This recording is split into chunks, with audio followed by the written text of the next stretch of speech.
할렐루야. 오늘은 나를 향한 하나님의 생각이라는 제목으로 은혜를 나누도록 하겠습니다. 서로 인사합니다. 사랑하고 축복합니다. 사랑하고 축복합니다. 아멘. 여러분은 하나님이 나를 향한 생각이 무엇인가 한번 생각해 본 적이 있습니까? 하나님이 나에게 요구하시는 것이 무엇인지 생각해 본 적이 있으십니까?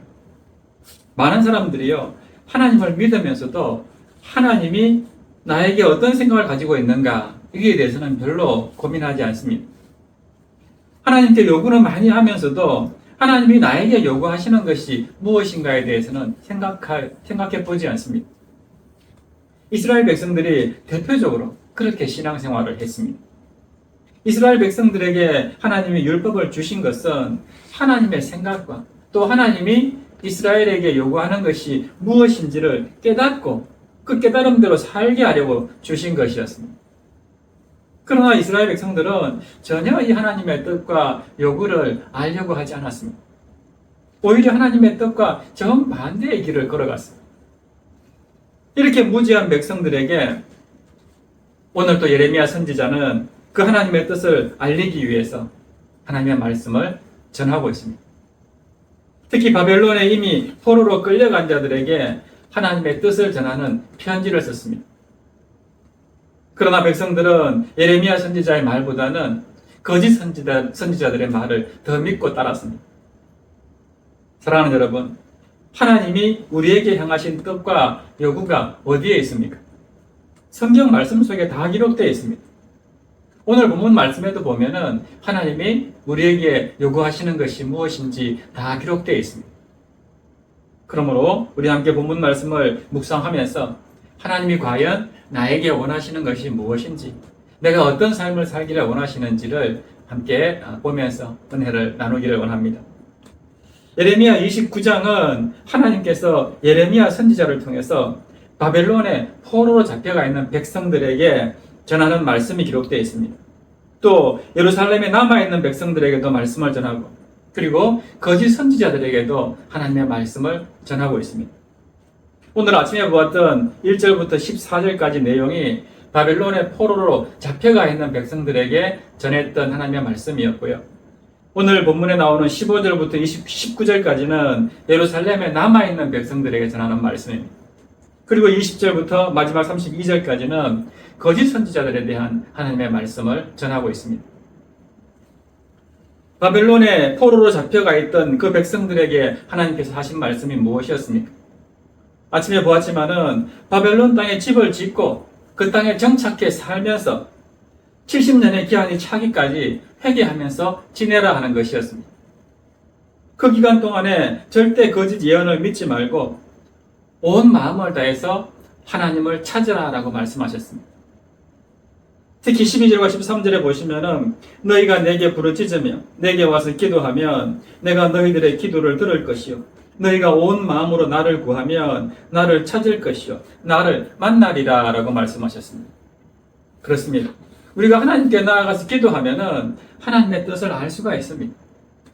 하나님께 기도하면 성령께서 하나님이 원하시는 삶이 무엇인지를 가르쳐 주십니다. 그러므로 내 생각대로, 내 경험대로 그렇게 살려고 하지 말고 늘 하나님 앞에 나아가서 기도하심으로써 하나님이 나에게 요구하시는 것이 무엇인지, 내가 어떻게 살기를 바라시는지를 깨닫고 그렇게 따라가는 귀하고 복된 삶 살아내시기를 바랍니다. 이렇게 먼저 바벨론에 잡혀간 포로들을 향해서 말씀을 전했던 하나님은요, 이제 오늘 본문에 보면 예루살렘에 남아있는 자들, 포로로 잡혀가지 않고 예루살렘에 남아있는 자들에 대해서도 말씀을 전합니다. 15절부터 19절 말씀인데요. 15절 말씀은 20절 말씀과 연결된다고 볼 수 있습니다. 바벨론에 포로로 잡혀가 있는 백성들이 하는 말이 하나님께서 자신들을 위해 바벨론에서 선지자를 일으키셨다라고 했다는 것입니다. 그 선지자가 바로 21절에 나오는 거짓 선지자들입니다. 그러므로 16절부터 19절까지 내용은 바벨론의 포로로 잡혀가지 않은 예루살렘에 남아있는 백성들에게 하시는 하나님의 말씀입니다. 당시 그렇게 예루살렘에 남아있던 자들은 자기들은 포로로 잡혀가지 않은 것에 대해서 굉장히 안도하고 있었습니다. 그러나 하나님의 계획은 무엇이었습니까? 모두가 다 바벨론의 포로로 잡혀가서 그 땅에 살면서 그 집을 짓고 거기에서 정착해서 하나님을 찾고 하나님의 징계 기간인 차기까지 회개하면서 살기를 바라는 것이 하나님의 뜻이었습니다. 그런데 자기들은 예루살렘에 남아서 안 잡혀간 거에 대해서 그게 하나님의 은혜다 생각하면서 안도하고 있었다는 것이죠. 결국 예루살렘에 남아있는 자들은 큰 전쟁을 당해서 칼과 기근과 전염병에 의해서 멸망당하게 될 것이다 라고 말씀하는데요. 17절 말씀해 보면은 이렇게 예루살렘에 남아있는 자들을 향해서 상하여 먹을 수 없는 몹쓸 무화과에 비유했습니다. 24장에서 포로로 잡혀간 백성들은 좋은 무화과라고 비유를 했습니다. 하나님의 뜻에 순종했기 때문이죠. 남아있는 백성들은 반대로 악한 무화과라는 것입니다. 먹을 수 없는 냄새나는 그런 전혀 쓸모없는 무화과다라고 말씀합니다. 왜 그렇습니까? 바벨론의 포로로 잡혀가라라고 말씀하셨는데 자기들은 끝내 숨어있다가 안 잡혀갔기 때문에 결국 하나님의 말씀에 불순종한 그런 사람들이라는 것이죠. 19절 보세요. 여호와의 말씀이니라. 너희들이 내 말을 듣지 않았기 때문이니라. 내가 내 종 선지자들을 너희들에게 꾸준히 보냈으나 너희는 그들의 말을 듣지 않았느니라. 여호와의 말씀이니라. 한 번도 아니고 두 번도 아니고 꾸준히 선지자를 보내서 하나님의 뜻을 전달했음에도 불구하고 그들은 끝내 포로로 잡혀가라는 말씀조차도 듣지 않고 그렇게 숨어 있었다는 것이죠. 이렇게 말씀에 순종하지 않은 자들이 얼마나 끔찍한 징벌을 당하게 되는가 하는 것을 18절에서 언급하고 있는데요. 그들은 모두 칼과 기근과 전염병으로 죽게 될 것이고 살아남는다 할지라도 학대를 당하고 저주와 수모와 조소의 대상이 될 것이다 라고 말씀합니다. 이 말씀대로요, 바벨론의 3차 공격 때, 그러니까 주전 586년에 예루살렘에 남아있던 그 백성들은 3년 동안 성이 완전히 포위된 상태로 기근과 전염병으로 다 죽고 말았습니다. 예레미야 선지자는 당시의 상황을 예레미야 애가에 보면 이렇게 기록합니다. 예레미야 애가 2장 20절 말씀 보세요. 여호와여 보시옵소서. 주께서 누구에게 이같이 행하셨는지요. 여인들이 어찌 자기 열매 곧 그들이 낳은 아이들을 먹어오며 제사장들과 선지자들이 어찌 주의 성소에서 죽임을 당하오리이까. 또 예레미야가 4장 4절에도 보면요.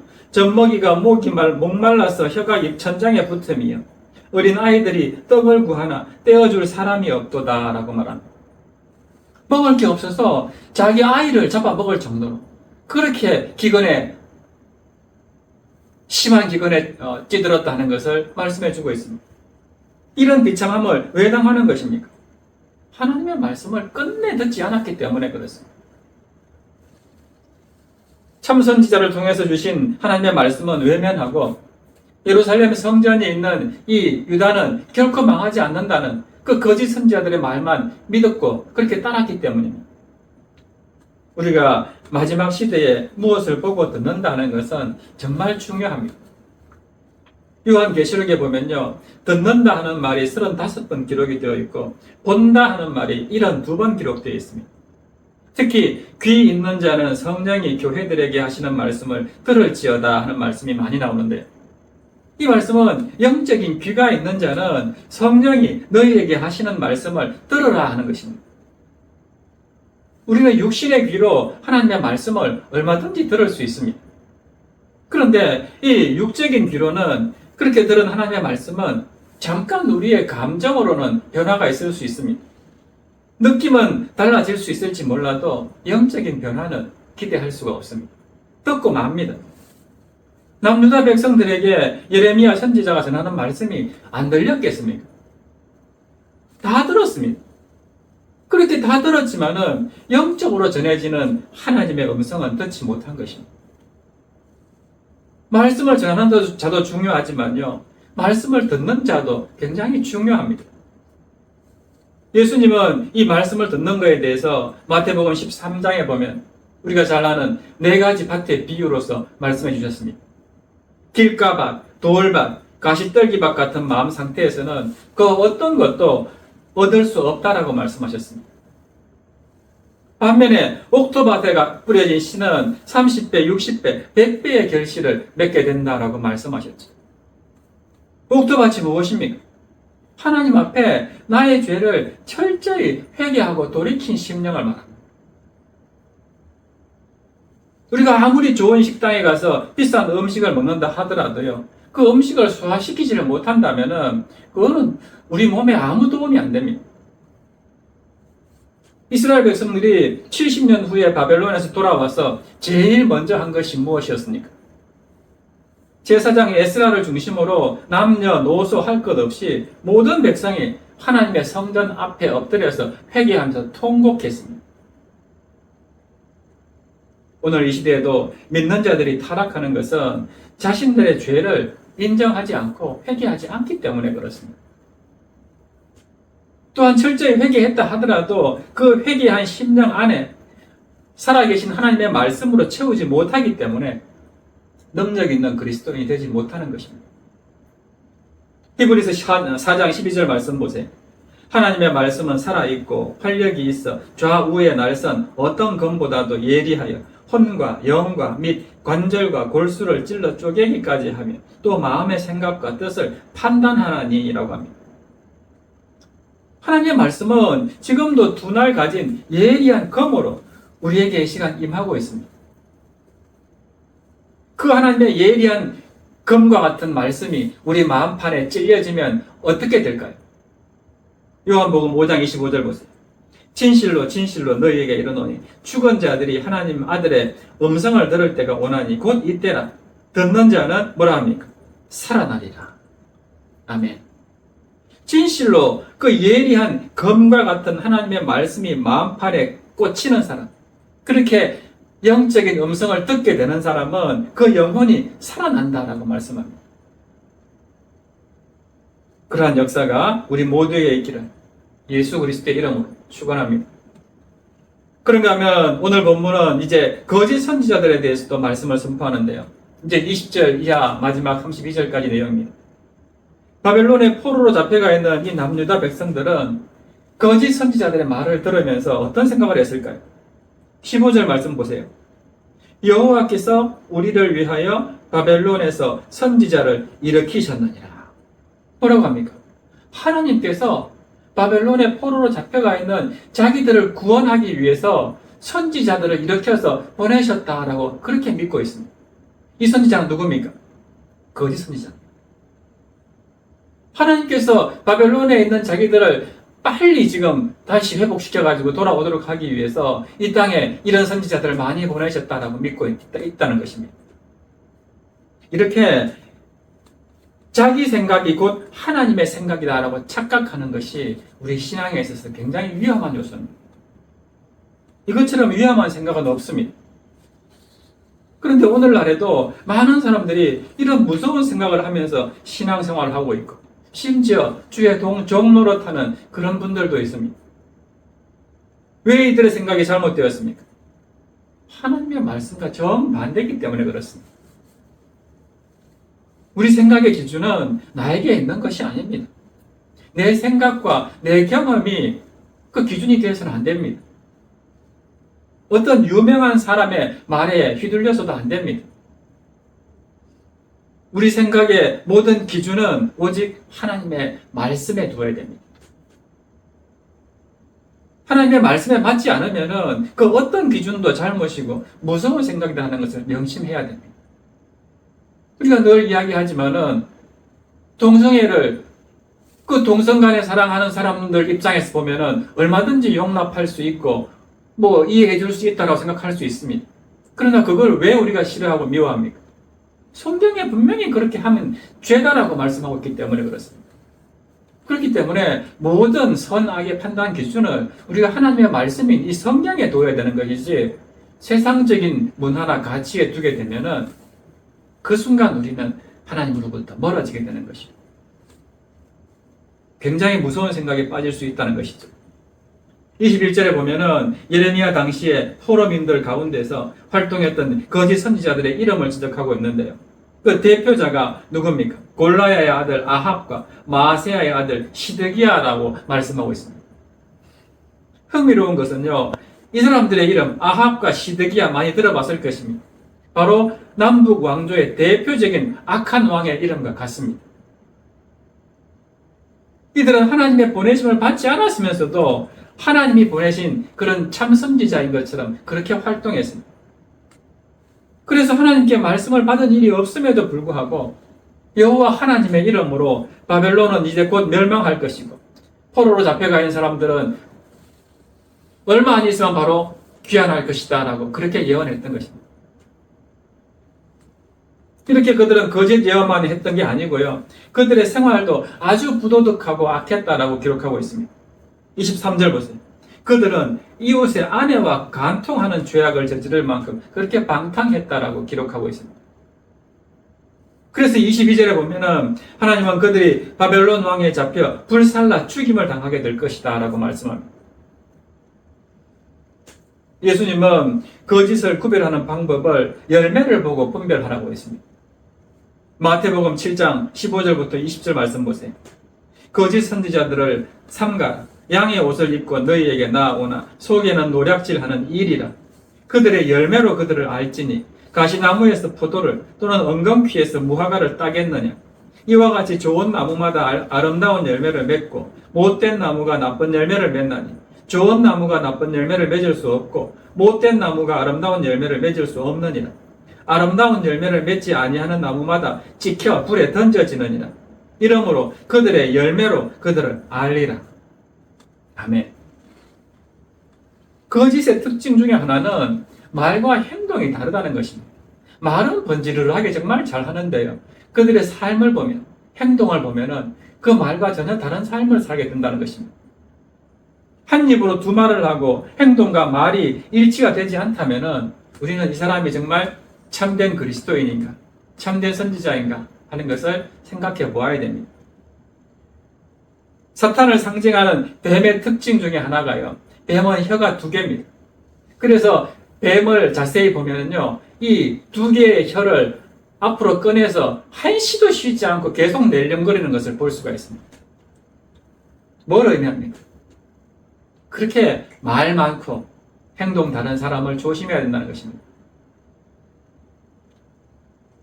그러면 이제 24절 이하에 보면은 또 다른 거짓 선지자 스마야에 대한 내용을 기록하고 있는데요. 어떤 내용인가 하면은 예레미야 선지자가 이제 바벨론 땅에 있는 거짓 선지자들의 정체를 밝히려고 편지를 쓰고 이러니까 이 거짓 선지자의 대표자라 하는 이 스마야가 예루살렘의 제사장과 백성들한테 편지를 보내가지고 이 예레미야를 처벌해 달라고 공개적으로 요청하고 있는 그런 내용입니다.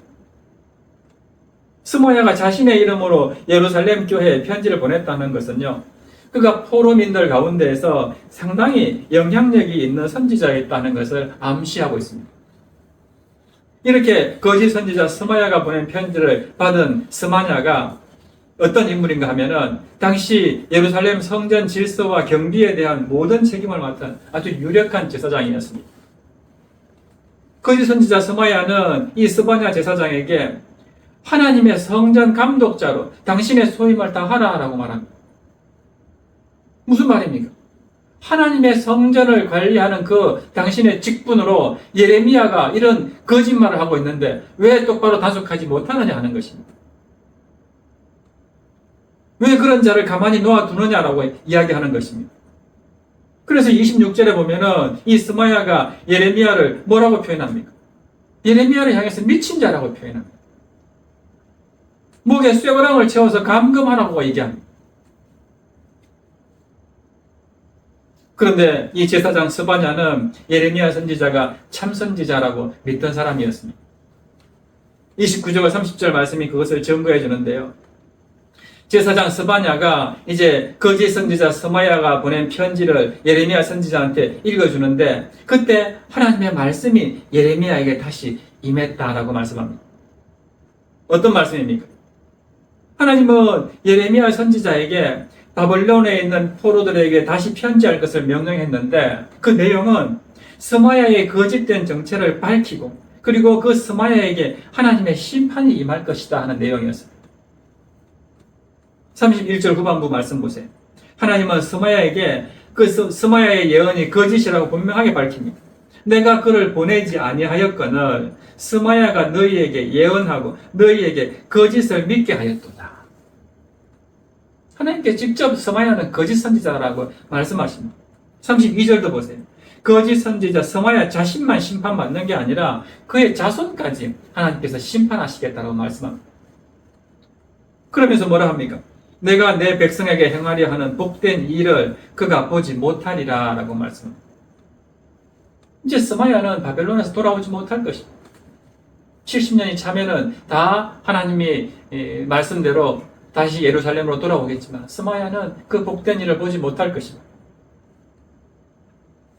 자신의 악함 때문에 자기 후손들까지도 해방되지 못하고 천국의 기쁨을 누리지 못하고 그렇게 죽게 될 것이다 라고 말씀합니다. 사랑하는 여러분, 우리는 나에게 있는 이 거짓의 세력이 나 하나로 끝나지 않고 나의 후손들까지도 영향이 미쳐져서 이런 하나님의 저주의 말씀이 임하게 될 수도 있다는 것을 깨달아야 됩니다. 나 하나의 잘못이 아니라 부모의 죄가 자식에게 연좌되는 것은 아니지만 그 부모의 나쁜 삶이 자녀들에게 그렇게 영향을 미쳐가지고 자녀들도 결국 이런 하나님의 무서운 진노를 받을 수 있다는 것을 항상 명심해야 됩니다. 그래서 이제라도 예수 그리스도의 십자가 앞에 나와서 나의 죄를 회개하고 진실되게 살아가는 그런 저와 여러분 되시기를 바랍니다. 말씀 정리합니다. 이사야 선지자는 이사야 55장 8절과 9절에서 이렇게 말씀했습니다. 이는 내 생각이 너희의 생각과 다르며 내 길은 너희의 길과 다름이니라. 여호와의 말씀이니라. 이는 하늘이 땅보다 높음같이 내 길은 너희의 길보다 높으며 내 생각은 너희의 생각보다 높음이니라. 하나님의 길과 생각과 뜻이 어떻다고 합니까? 전부 우리보다 높다는 것입니다. 우리보다 훨씬 더 깊다 하는 것입니다. 그러므로 내 생각과 하나님의 생각이 충돌할 때, 내 생각으로 하나님의 말씀이 이해가 안 될 때 어떻게 해야 됩니까? 나보다 하나님의 말씀이 훨씬 더 심오하고 맞는 말씀이니까 그 말씀에 순종하라는 것입니다. 내 뜻대로 가게 되면은 10중 8구 그것은 잘못된 길로 갈 수밖에 없습니다. 왜냐하면 우리의 생각은 대부분 육적인 생각에서 나오는 것이기 때문입니다. 그렇다면 이 하나님의 깊은 뜻을 알려면 어떻게 해야 됩니까? 주님 앞에 나아가서 기도하는 길밖에 없습니다. 아버지의 뜻이 어디에 있는지 기도하는 길밖에 없습니다. 하나님과 동등한 예수님조차도 겟세마네 동산에서 마지막 십자가를 지기 전에 어떻게 기도했습니까? 아버지의 뜻이 무엇인지를 땀방울이 핏방울이 되도록 기도하셨습니다. 아버지의 뜻이 내가 십자가를 지는 것이라면 내가 이제 그 십자가를 지겠습니다 하고 마지막으로 그렇게 기도하지 않습니다. 우리가 그렇게 기도하면 하나님은 반드시 당신의 뜻을 가르쳐 주십니다. 우리를 만나 주십니다. 오늘 아침에 보았던 예레미야 29장 12절과 13절 말씀 보세요. 너희가 내게 부르짖으며 내게 와서 기도하면 뭐라고 합니까? 내가 너희들의 기도를 들을 것이요. 또 너희가 온 마음으로 나를 구하면 뭐라고 합니까? 나를 찾을 것이요.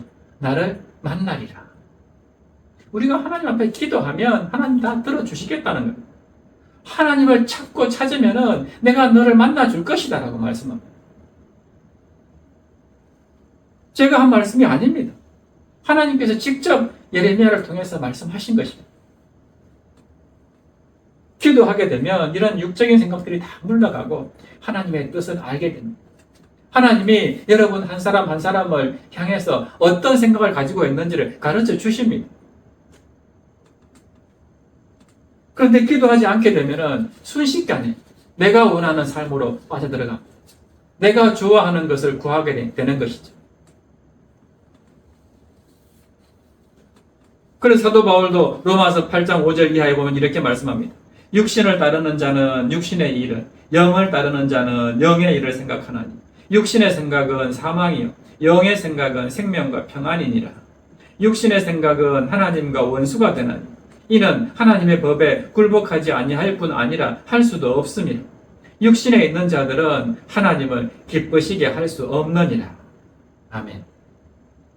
기도하지 않고 하나님을 만나지 못해서 하나님의 뜻을 알지 못해서 결국 자기 육신적인 삶을 살게 되는 사람들은 어떻게 된다는 겁니까? 하나님을 기쁘시게 할 수 없다고 말씀하십니다. 그러므로 우리가 정말 하나님이 예비하신 그런 평안과 은혜 가운데 살아가기를 원한다면요, 늘 하나님 앞에 나와서 기도하면서 하나님의 뜻을 찾아야 됩니다. 그러면 하나님 만나주시고 당신의 뜻을 알려주신다라고 말씀하지 않습니까? 그렇다면 우리를 향한 하나님의 생각과 요구가 무엇일까요?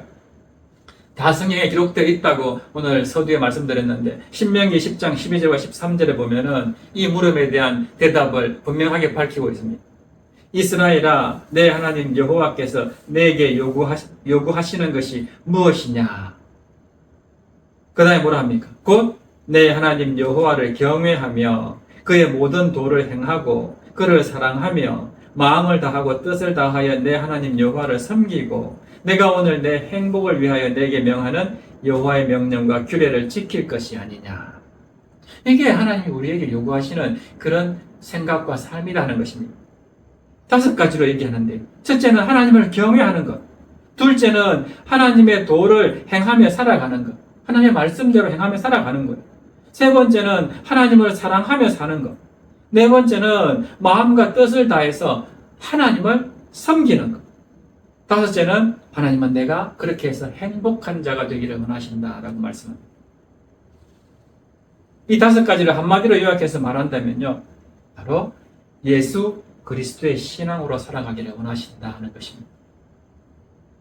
그러므로 이번 한 주간 살아가실 때요, 정말 우리가 예수 그리스도의 신앙으로 살아가기를 원하시는 이 하나님의 깊은 뜻을 깨달아서 날마다 그 뜻대로 순종함으로써 정말 하나님을 기쁘시게 하고 세상 가운데 선한 영향력을 미치며 살아가는 진정한 그리스도인들 다 되시기를 주님의 이름으로 축원합니다.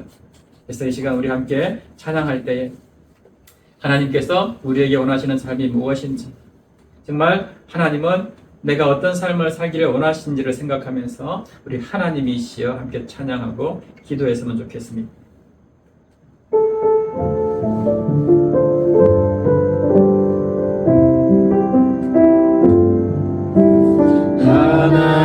하나님이시여 하나님이시여 주는 나의 하나님이시로다. 나의 몸과 마음 주를 갈망하며 이제 내가 주께 고백하는 말,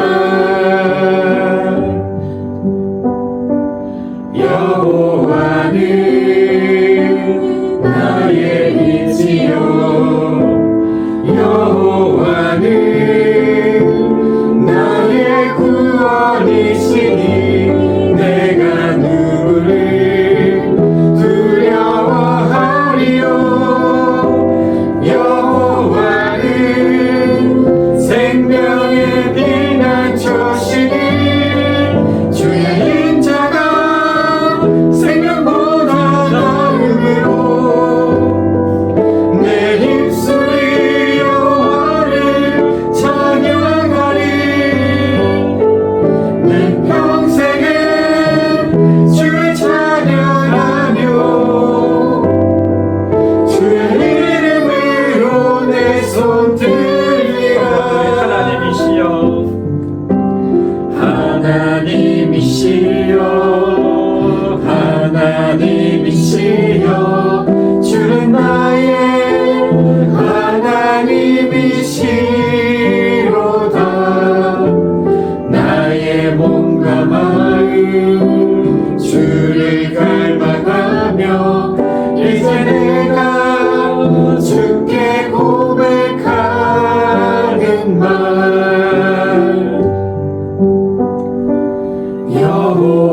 여호와는 나의 빛이요 여호와는 나의 구원이시니 내가 누구를 두려워하리요.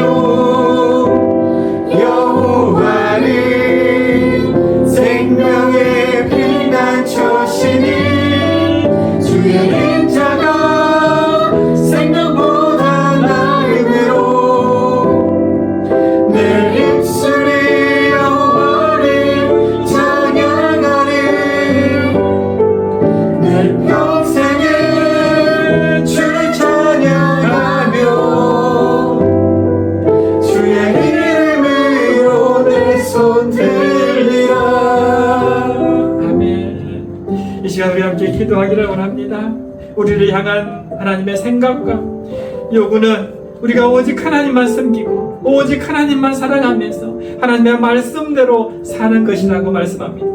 그래서 우리가 정말 세상 가운데 하나님이 주시는 참된 평안과 기쁨을 누리면서 그렇게 행복한 삶을 누리기를 원하십니다. 이것이 바로 우리를 향한 하나님의 생각이고 하나님의 요구라는 것을 믿고 우리가 이런 하나님의 뜻에 합당한 삶을 살게 해 주시옵소서. 우리 이런 마음으로 함께 주님 이름 부르신 후에 기도합니다. 주여, 살아계신 하나님 아버지, 은혜와 사랑에 참 감사드립니다. 아무것도 아닌 우리지만 하나님께서 우리를 택하시고 당신의 자녀를 삼으셔서 이렇게 귀한 말씀을 들려주시고 그 말씀을 듣고 그 말씀대로 순종하며 사는 사람들은 누구든지 세상이 주지 못하는 이 귀한 평안과 행복을 맛보면서 살아갈 수 있게 하신 그 은혜와 사랑을 우리가 늘 기억하며 살기를 원합니다. 아버지 하나님, 나를 향한 하나님의 이 뜻과 생각과 요구는 다른 것도 아니요 정말 우리가 하나님만 섬기고 하나님만 사랑하면서 하나님의 말씀대로 살아갈 때 하나님은 정말 우리가 세상에서 구하지 않은 그 모든 것들도 다 채워주시면서 정말 복된 삶을 살아가게 하신다 하는 것을 늘 기억하고 악한 세상 문화에 우리가 영향을 받지 않고 오히려 그들에게 하나님의 말씀의 근거에서 선한 영향력을 끼치면서 살아가는 진정한 그리스도인들 하나님의 자녀들 다 되게 하여 주시옵소서.